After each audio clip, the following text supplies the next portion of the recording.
सुप्रभात बच्चों, कक्षा 1 हिंदी में आप सभी का स्वागत है। बच्चों, कल हम कर रहे थे हमारी हिंदी पाठ्य पुस्तक खुलते पंख का पाठ 11। बच्चों, पाठ 11 है नृप का महल। बच्चों, इस पाठ को हमने पढ़ लिया था और हम कर रहे थे इसका अभ्यास। बच्चों, अभ्यास में हमने कल कुछ कठिन शब्द लिखे थे और उसे लिखना और पढ़ना दोनों सीखा था। उसके बाद बच्चों, हमने चित्र देखकर री की मात्रा लगाकर शब्दों को पूरा किया था और हमने प्रश्न उत्तर भी किए थे। तो चलिए बच्चों, जो कल हमने किया था पहले उसे दोहरा लेते हैं, उसके बाद हम आगे का पाठ करेंगे। तो बच्चों, बताओ, पहला प्रश्न जो कल हमने किया था वह है बताओ। बताओ में कुछ प्रश्न उत्तर दिए गए हैं, उन प्रश्नों को हम लिखकर उसका अभ्यास करेंगे। उसके बाद हम आगे का अभ्यास करेंगे। तो बच्चों, पहला प्रश्न है बताओ। इसे कल हमने बोलकर पढ़ा था, आज हम इसे लिख करके इसका अभ्यास करेंगे। तो बच्चों, पहला प्रश्न है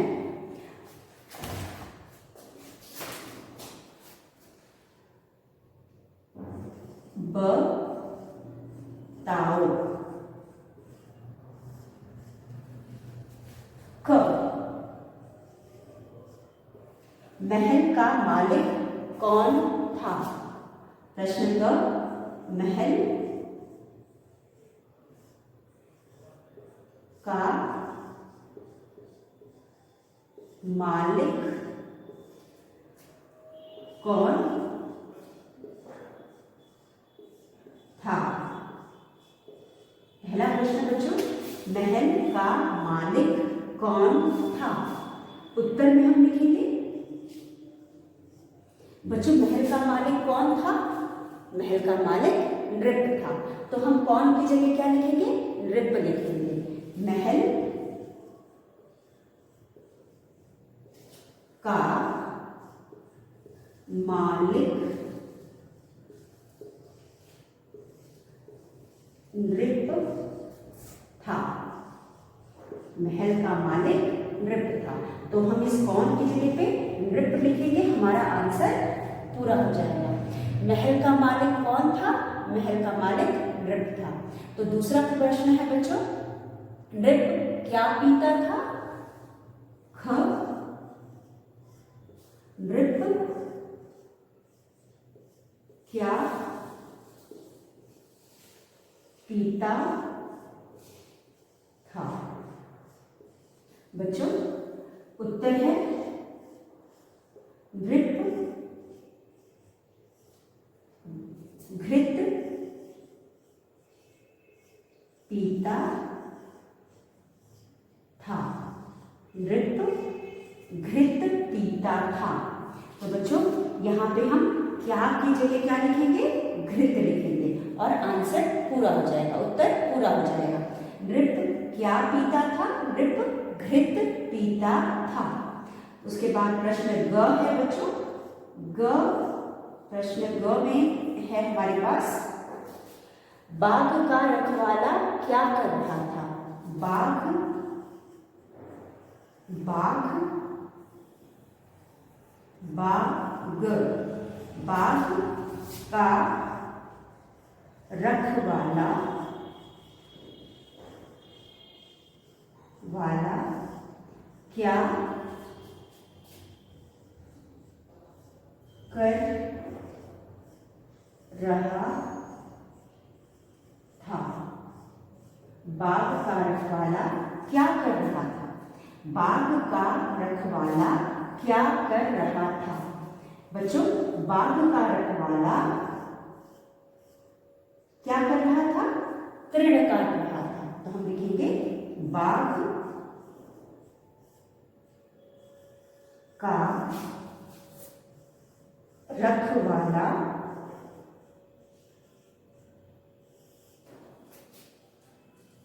तृण काट रहा था। क्या की जगह हम लिखेंगे? तृण। क्या की जगह हम लिखेंगे? तृण और हमारा आंसर हो जाएगा। तो बच्चों, हमने किया प्रश्न का महल का मालिक कौन था? महल का मालिक नृप था। नृप क्या पीता था?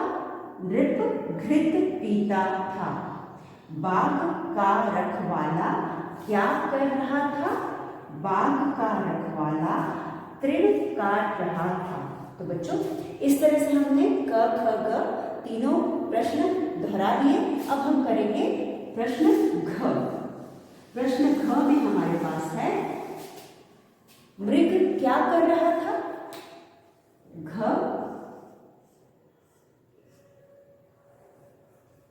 मृग क्या कर रहा था? मृग क्या कर रहा था? मृग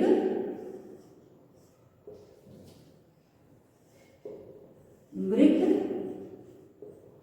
तृण खा रहा था। तो बच्चों मृग क्या कर रहा था? मृग तृण खा रहा था। तो बच्चों यह है प्रश्न जो हमने कल भी पढ़ा था, आज हमने इसे दोहरा दिया। इसके बाद बच्चों कुछ प्रश्न हम पाठ के बीच से करेंगे। चलिए कुछ प्रश्न हम अपने आप खुद का बना करके उसका अभ्यास करेंगे। तो बच्चों यहाँ पे पहला प्रश्न, और इन प्रश्नों का उत्तर हम एक या दो शब्दों में लिखेंगे। तो चलिए यह थे अभ्यास में दिए गए प्रश्न, यह थे हमारे पाठ्य पुस्तक में दिए गए प्रश्न। अब हम कुछ अपने खुद के प्रश्न करेंगे जो हम पाठ के बीच से बना करके उनका यहाँ अभ्यास करेंगे। तो बच्चों पाठ हम सबने पढ़ा है, आपको पाठ समझ में भी आ गया है। तो मैं आपसे प्रश्न करूंगी और मुझे उम्मीद है कि आपको उत्तर आसानी से आ जाएगा, क्योंकि आपने पाठ पढ़ा है, समझा भी है। तो हम आराम से पाठ के बीच के प्रश्न उत्तर को कर सकते हैं। तो बच्चों हमारा अगला प्रश्न है एक वाक्य में उत्तर दो। एक वाक्य में उत्तर दो। एक वाक्य में उत्तर दो। हमारा पहला प्रश्न है प्रश्न एक। बच्चों हमारा पहला प्रश्न है महल का बाग कैसा था? महल का बाग कैसा था? तो हम यहां लिखेंगे महल का बाग कैसा था? महल का बाग कैसा था? बच्चों क्या आप बता सकते हैं महल का बाग कैसा था? पाठ पढ़ा है आपने, महल का बाग वृहद था। बच्चों वृहद का मतलब बहुत बड़ा, वेरी बिग, और बहुत विशाल जिसे कहते हैं। तो हम लिखेंगे महल का बाग वृहद था। यहाँ पे हम उत्तर में लिखेंगे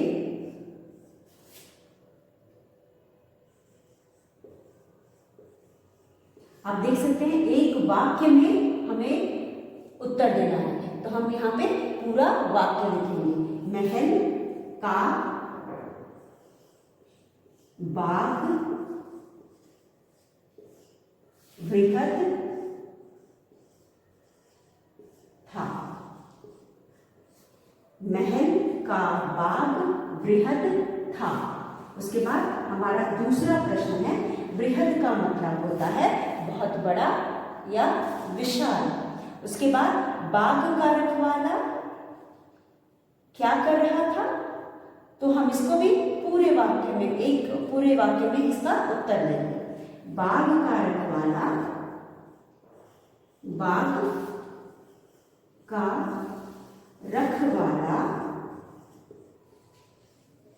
क्या कर रहा था?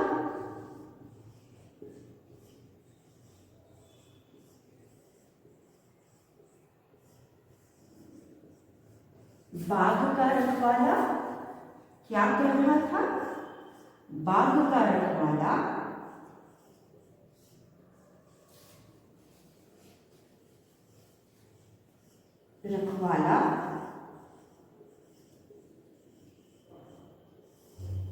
तृण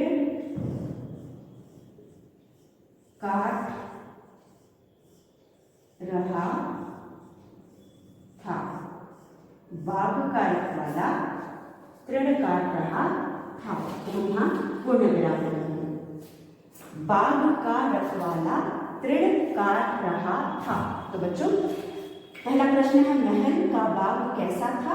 महल का बाग वृहद था। बाघ का रखवाला तृण काट रहा था। बाघ का रखवाला क्या कर रहा था? बाघ का रखवाला तृण काट रहा था। उसके बाद अगला प्रश्न हमारा है, मृग क्या खा रहा था? मृग क्या खा रहा था? 3 में हम लिखेंगे, मृग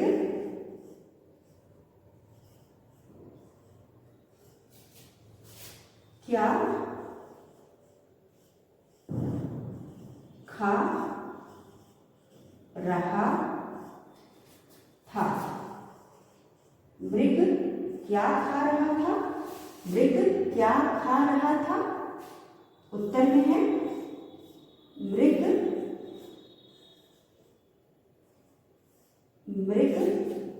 तृण खा रहा था।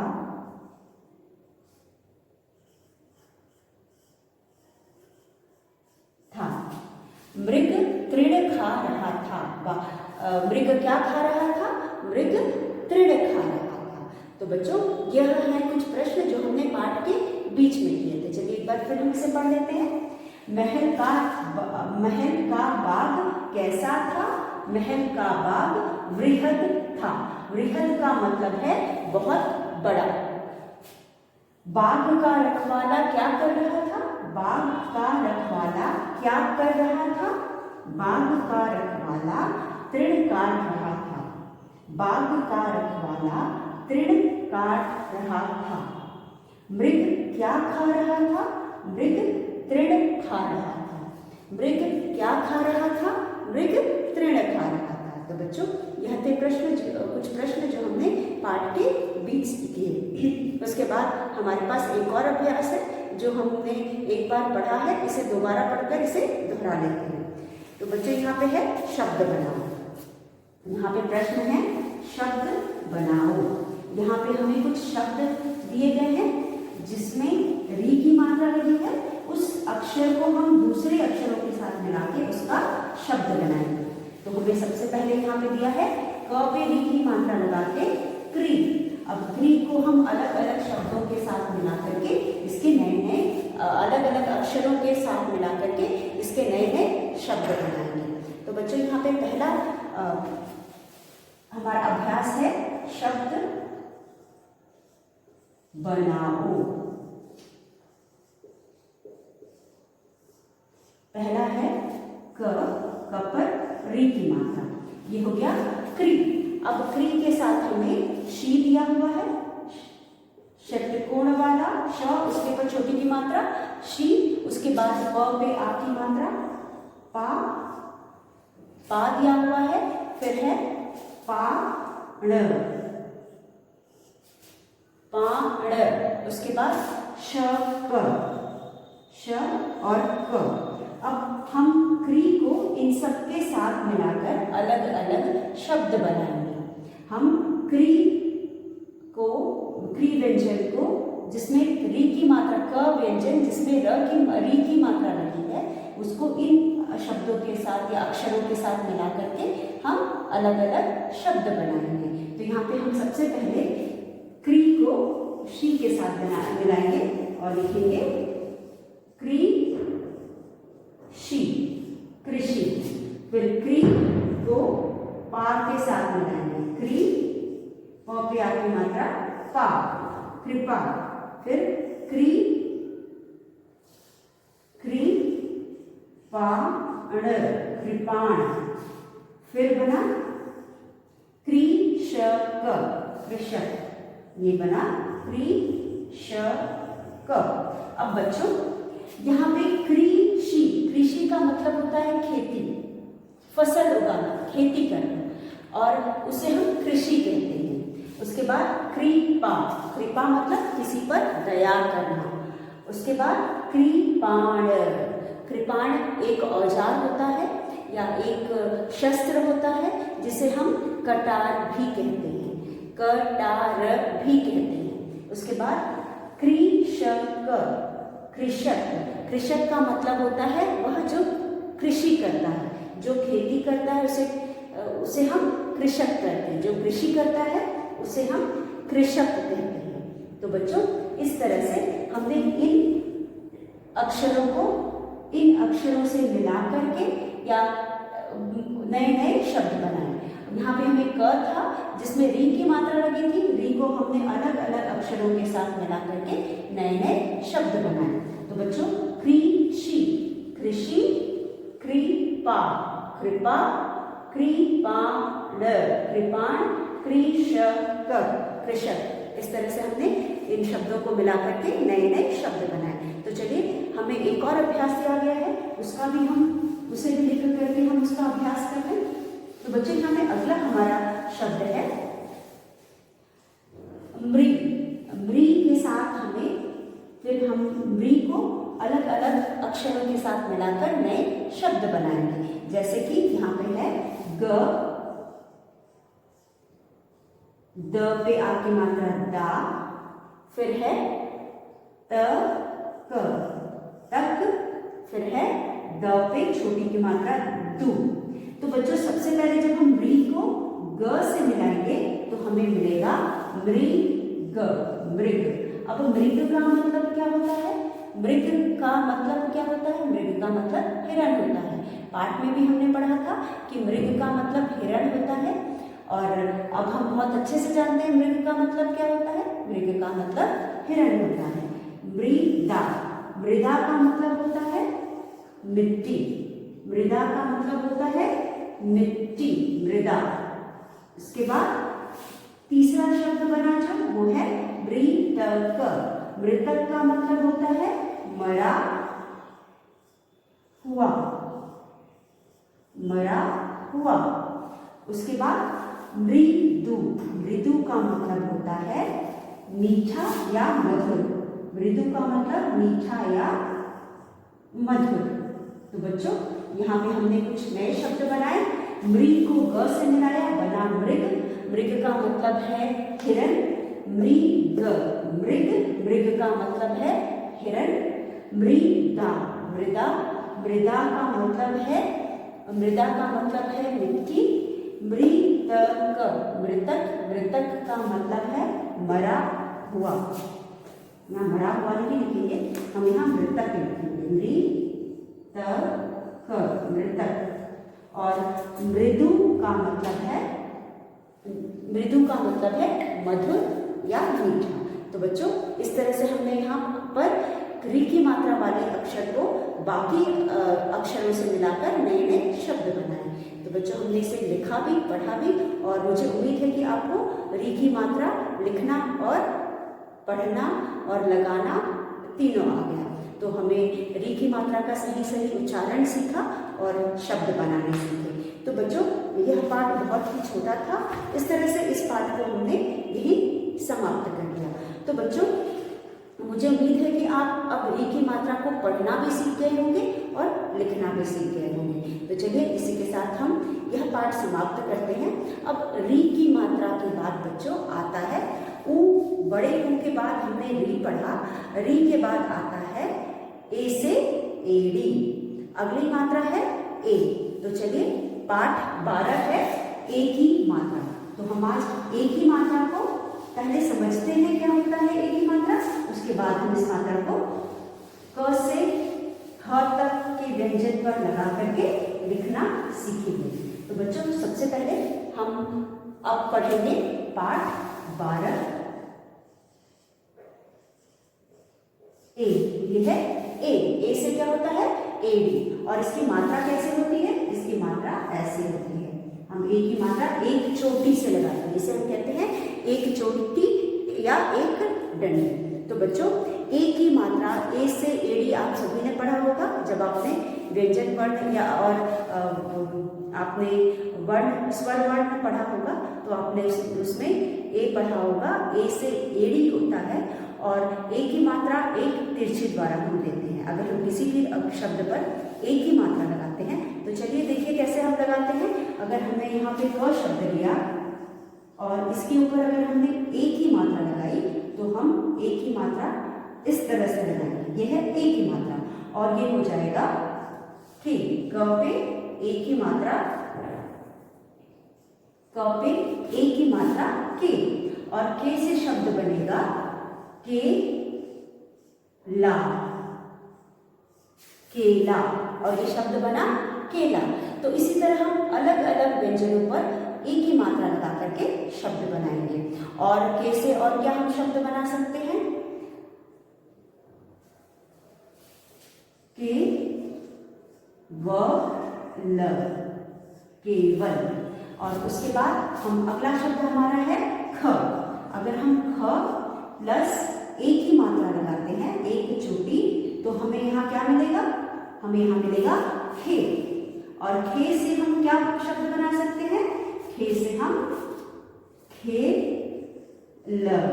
खेल, खेल शब्द बना सकते हैं। फिर उसके बाद खेलना, खेलना, खेलना हो जाएगा। फिर उसके बाद हम ख से शब्द बन गए। और उसके बाद हम अगला व्यंजन लेंगे ग। अगर ग में हम एक ही मात्रा लगाते हैं तो ये बन जाएगा गे, ये बन जाएगा गे। तो बच्चों गे से आप कोई शब्द बनाइए, गे से आप कोई शब्द बनाइए। तो बच्चों ग से अगला शब्द है ग।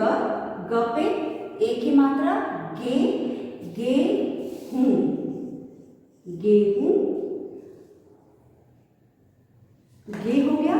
गे के बाद हम लिखेंगे ग से गे हूं, और गेरुआ, गेरुआ, गेरुआ, गेहूं, गेरुआ।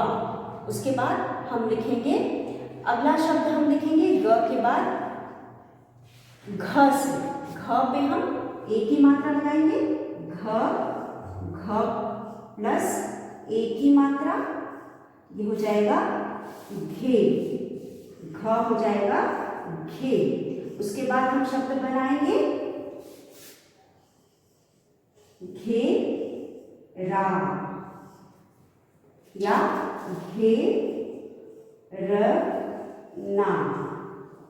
ये शब्द होंगे। उसी तरह से बच्चों घ के बाद हमारे पास है, घ के बाद हमारे पास हम च से शब्द बनाएंगे। च प्लस च पे एक ही मात्रा, ये हो जाएगा चे, चे, चे से हो जाएगा चे ला, चे च कर, चेचक। तो बच्चों इस तरह से एक ही मात्रा लगा करके क से ह तक व्यंजनों पर एक ही मात्रा लगा करके हम अलग अलग शब्द बना सकते हैं। तो इस पाठ में बच्चों कुछ शब्द हमें दिए गए हैं, चलिए हम इसे पढ़ते हैं और इन्हें दोहराते हैं। तो बच्चों ए से एड़ी, ए से एड़ी, ए के ऊपर एक तिरछी, एक ही मात्रा में हम एक चोटी लगाते हैं या एक तिरछी लगाते हैं। केला, क पे एक ही मात्रा, के, ल पे आ की मात्रा, ला, केला। भ पे एक ही मात्रा, भेड़, भेड़। बच्चों यह आपके पुस्तक में जो चित्र दिए गए हैं उन्हें देखकर मैं पढ़ रही हूँ, आप अपनी पुस्तक में देखिए फिर आपको समझ में आएगा। ए यहाँ पे मात्रा नहीं लगी है, ए से शब्द बना है ए, एड़ी। ज, ल पे एक ही मात्रा ले, ब पर बड़ी एक ही मात्रा बी, जलेबी। श पे एक ही मात्रा शेर, शेर। उसके बाद कुछ शब्द दिए गए हैं जिसे हम बोल बोल करके पढ़ेंगे। स पे एक ही मात्रा सेब, सेब। ब पे एक ही मात्रा बेल, बेल। र पे एक ही मात्रा रेत, रेत। प पे एक ही मात्रा पेड़, पेड़। ख पे एक ही मात्रा खेल, खेल। ब पे ए की मात्रा बेर, बेर, प पे ए की मात्रा पेट, पेट, म पे ए की मात्रा मेज, मेज, प पे ए की मात्रा पे, ड़ पे आ की मात्रा डा, पेड़ा, म पे ए की मात्रा मेला, मेला, करेला, करेला, सवेरा, सवेरा, स पे ए की मात्रा हेली, सहेली, ब पे ए की मात्रा बेसन, बेसन, न पे ए की मात्रा नेवला, नेवला, र पे ए की मात्रा रेल, रेल, ग पे आ की मात्रा गा, ड़ पे बड़ी की मात्रा ड़ी, रेलगाड़ी, श पे ए की मात्रा शेर, शेर, वानी, शेरवानी, म पे ए की मात्रा मेहमान, मेहमान, मलेरिया, मलेरिया, क पे ए की मात्रा के, ल पे ए की मात्रा ले, व पे आ की मात्रा वाला, केले वाला। तो बच्चों इस तरह से हम शब्दों पर एक ही मात्रा लगा करके इनको लिखने का अभ्यास करते हैं। तो हमने अभी व्यंजनों पर एक ही मात्रा लगा करके शब्द बनाना सीखा। अब हम इन्हीं व्यंजनों से नए नए शब्द लिख करके यहाँ हम एक ही मात्रा को पढ़ना और लिखना सीखेंगे। तो बच्चों सबसे पहले हम यहाँ लिखे, हमने देखा यह है ए की मात्रा एक चोटी से हम बनाते हैं, ए की मात्रा एक चोटी से हम लिखते हैं। तो हम यहाँ पे लिखेंगे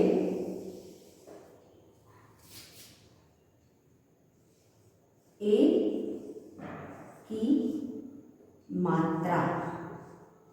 आज हम एक ही मात्रा पढ़ेंगे और एक ही मात्रा हम किस तरह से दिखाते हैं, इस तरह से। ये है एक ही मात्रा। तो आज हम पढ़ेंगे एक ही मात्रा। उसके बाद यहाँ पे हम लिखेंगे उन शब्दों को जो हमारे पुस्तक में दिए गए हैं, जैसे कि स पे एक चोटी से ब, सेब, स पे एक चोटी से ब, सेब। फिर हमारे पास है ब पे एक चोटी बेल, बेल, ब पे एक चोटी बेल, बेल। उसके बाद है र पे एक चोटी रेत, रेत, र पे एक चोटी रेत, रेत।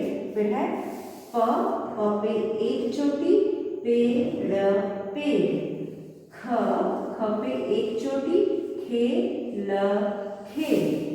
फिर है ब पे एक चोटी बेर, बेर, ब पे एक चोटी बेर, बेर। उस तरह से हम कुछ और शब्दों को लिखेंगे। इसके बाद हमारे पास है बच्चों प पे एक चोटी पेट, पेट। उसके बाद म पे एक चोटी मेज, मेज। ये हो गया म पे एक चोटी मेज, मेज। उसके बाद हमारे पास है प पे एक चोटी ड़ा, पेड़ा, प पे एक चोटी पेड़ा, पेड़ा। फिर है म पे एक चोटी मेला, मेला, म पे एक चोटी में, ल पे आ की मात्रा ला। फिर है भेड़, भेड़, भ पे एक चोटी भेड़, भेड़, भ पे एक चोटी भेड़, भेड़। तो बच्चों इस तरह से हमने आज 2 अक्षर वाले शब्द सीखे। अब हम कल 3 और 4 अक्षर वाले शब्द सीखेंगे। तो चलिए एक बार फिर इसे हम दोहरा लेते हैं। तो यहाँ पे हमारे पास है स पे एक की मात्रा से, ब, सेब, ब पे एक की मात्रा बेल, बेल, र पे एक की मात्रा रेत, रेत, प पे एक की मात्रा पेड़, पेड़, ख पे एक की मात्रा खेल, खेल, ब पे एक की मात्रा बेर, बेर, प पे एक की मात्रा पेट, पेट, म पे एक ही मात्रा मेज मेज, प पे एक ही मात्रा पेड़ा पेड़ा, म पे एक ही मात्रा मेला मेला, भ पे एक ही मात्रा भेड़ भेड़। तो बच्चों इस तरह से हमारा आज का वीडियो यही समाप्त होता है। आप री की मात्रा वाले पाठ को एक बार फिर दोहराएंगे और उसके बाद आप एक ही मात्रा को पढ़ने का अभ्यास करेंगे। कल के पाठ में हम एक बार फिर से 2 अक्षर 3 अक्षर वाले शब्दों को लिखकर उस पर मात्रा लगा करके एक ही मात्रा को सीखेंगे और उसका सही उच्चारण पढ़ना और लिखना दोनों सीखेंगे। तो बच्चों इसी के साथ आज का वीडियो समाप्त होता है। धन्यवाद।